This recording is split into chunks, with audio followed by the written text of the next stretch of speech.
এদিকে ২০২৪-২৫ অর্থ বছরের জন্য ১১,৯৫,৪৮৬ কোটি টাকার বিকল্প বাজেট প্রস্তাব দিয়েছে বাংলাদেশ অর্থনীতি সমিতি। এতে বাজেটের আকার চলতি অর্থ বছরের চেয়ে ১.৫৭ গুণ বেশি, আর বাজেটে ঘাটতি থাকবে ১,৭০,৭১৯ কোটি টাকা।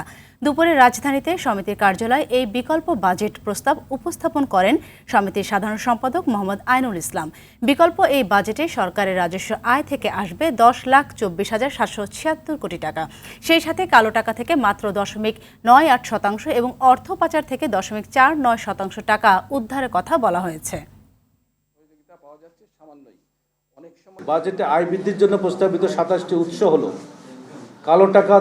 কালো টাকা উদ্ধার থেকে প্রাপ্তি, অর্থ পাচার উদ্ধার থেকে প্রাপ্তি, সম্পদ কর, অতিরিক্ত মুনাফার উপর কর, বিদেশি দ্রব্য পণ্যের উপর কর, সংসদ সদস্য সহ অন্যদের উপর গাড়ির শুল্ক মওকুফ বাতিল, উদ্ভূত আহরণ।